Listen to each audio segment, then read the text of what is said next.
Hello everyone. आज का topic है डेविडसन के व्यवस्था विश्लेषण उपागम का वर्णन करें।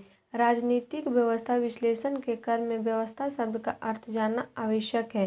व्यवस्था शब्द का विभिन्न अनुशासनों में विभिन्न ढंग से प्रयोग किया गया है। मूलतः व्यवस्था शब्द विज्ञान की शब्दावली है जिसे समाजशास्त्रियों ने समाज विज्ञानों के लिए प्रयोग किया है।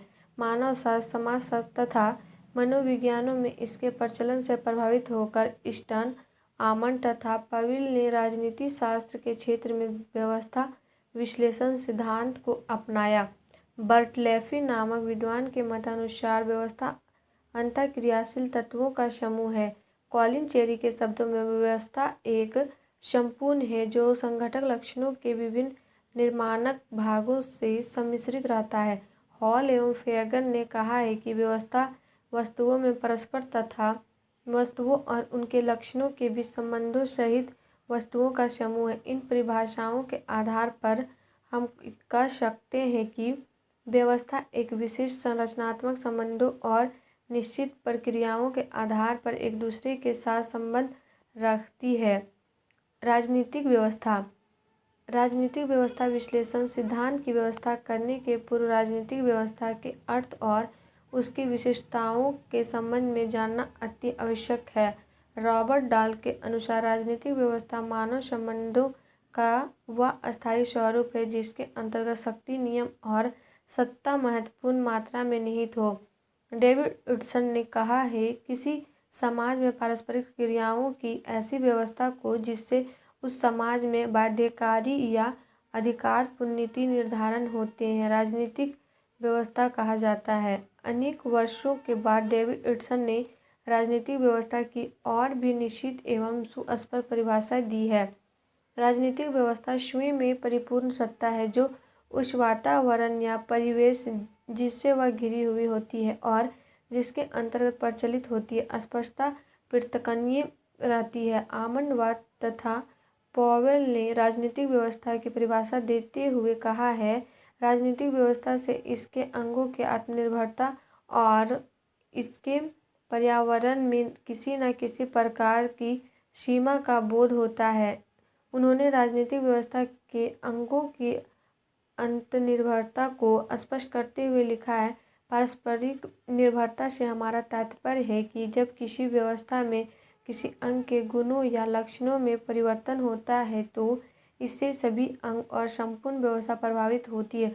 उपयुक्त परिभाषाएं यह स्पष्ट करती है कि राजनीतिक व्यवस्था एक ऐसी उपव्यवस्था है जिसके विभिन्न भागों में एक संबंध सूत्रता होती है जिससे कि व्यवस्था के किसी भाग में होने वाले परिवर्तन से अन्य अंगों तथा संपूर्ण राजनीतिक व्यवस्था में उसी रूप में परिवर्तन हो जाते हैं। डेविडसन की व्याख्या। डेविड की व्यवस्था विश्लेषण सिद्धांत का जनक माना जाता है। 1953 ईस्वी में अपनी प्रथम पुस्तक दी पॉलिटिकल सिस्टम में उसने इस सिद्धांत की विस्तृत व्याख्या प्रस्तुत की। डेविडसन के मतानुसार समाज में मूल्यों का आधिकारिक निर्धारण करने वाली अंतःक्रियाओं के समूह को राजनीतिक व्यवस्था कहा जाता है। स्टर्न के अनुसार राजनीतिक व्यवस्था के दो विशेष अनुलक्षण होते हैं। एक और राजनीतिक व्यवस्था आदान प्रदान और कार्य संपादन की प्रक्रिया है तो दूसरी ओर राजनीतिक व्यवस्था उत्पादों और व्यवस्था के अंदर अतिवादी गतिविधियों से उत्पन्न दबावों के वशीभूत रहती है। स्टर्न के अनुसार प्रत्येक राजनीतिक व्यवस्था में तीन महत्वपूर्ण संघटक निहित है का निवेश, मांगों का रूपांतरण, निर्गत। उसने निर्गत के बाद प्रतिसंहरण की भी चर्चा की है। निवेश के अंतर्गत मांगे तथा मांगों के लिए समर्थन भी आते हैं। स्टर्न के मतानुसार प्रत्येक राजनीतिक व्यवस्था में पर्यावरण से कुछ मांगे उत्पन्न होती है। मांगे वे आकांक्षाएं या अपेक्षाएं हैं जो लोगों के द्वारा शासक वर्ग के सम्मुख आधिकारिक आवंटन के लिए प्रस्तुत की जाती है। मांगे कई प्रकार की होती है। कुछ मांगे सेवाओं तथा वस्तुओं के आवंटन के लिए होती है। कुछ मांगे आचरणों के नियंत्रण के लिए की जाती है। कुछ मांगों का उद्देश्य राजनीतिक व्यवस्था में सहभागी होने के लिए अवसर प्राप्त करना होता है। कुछ मांगों का संबंध संचार एवं सूचना से है। कई विद्वानों ने मांगों को सामान्य, विशिष्ट तथा संकीर्ण वर्गों में विभक्त किया है।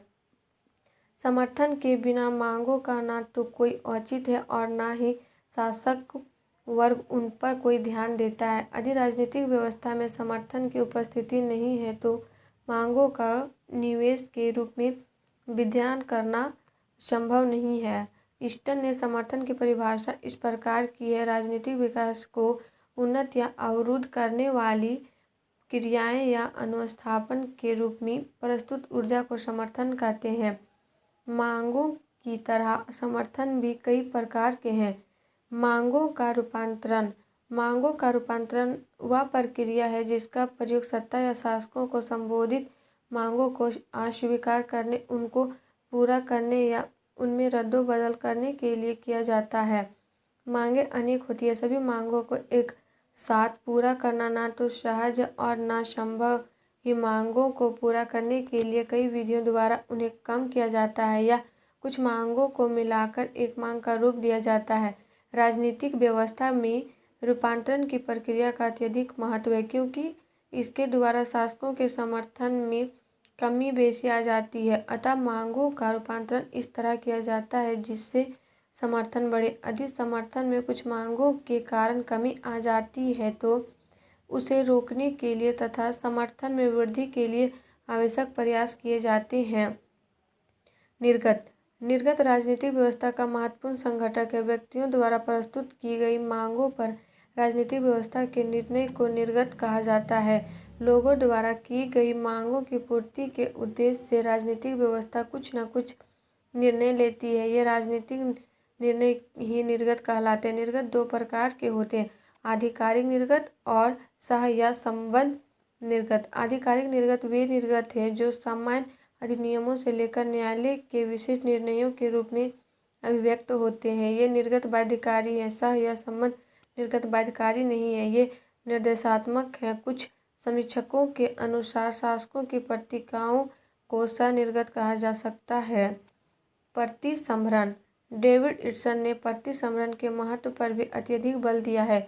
इसके अभाव में राजनीतिक व्यवस्था की कार्यप्रणाली का वृत्त अधूरा समझा जाएगा। प्रत्येक राजनीतिक व्यवस्था अपने निर्गतों के प्रभाव की जानकारी रखना चाहती है, जिससे भविष्य में इन मांगों के संबंध में निर्णय लेने में कठिनाई न हो या कोई त्रुटियां रह गई हो तो उनमें आवश्यक सुधार किया जा सके। राजनीतिक व्यवस्था के निर्गत कहाँ तक प्रभावी हो सके, जनता की उस संबंध में क्या प्रतिक्रिया है, इन समस्त सूचनाओं को अधिकारियों तक पहुँचाने की प्रक्रिया को प्रतिसंहरण कहते हैं। राजनीतिक व्यवस्था में सर्वाधिक महत्वपूर्ण भूमिका प्रतिसंहरण चक्र की है, क्योंकि इसके द्वारा राजनीतिक व्यवस्था के कार्य संचालन का चक्र नियमित रूप से चलता रहता है। संरचनात्मक प्रक्रियात्मक उपागम। व्यवस्था विश्लेषण की तरह संरचनात्मक प्रक्रियात्मक उपागम राजनीति शास्त्र में समाजशास्त्र की देन है। तुलनात्मक राजनीति में संरचनात्मक प्रक्रियात्मक उपागम की लोकप्रियता व्यवस्था विश्लेषण के बाद ही पनपी और बढ़ी। कई समीक्षकों ने संरचनात्मक प्रक्रियात्मक उपागम को व्यवस्था विश्लेषण का ही एक रूप माना है। ईस्टन द्वारा प्रतिपादित व्यवस्था विश्लेषण के रूप को निवेश निर्गत मॉडल का नाम दिया गया तथा आमंड पॉवेल द्वारा प्रतिपादित स्वरूप को संरचनात्मक प्रक्रियात्मक व्यवस्था की संज्ञा दी गई है। और आप लोग को वीडियो अच्छी लगी तो please like and subscribe my YouTube channel and share ज़रूर करें।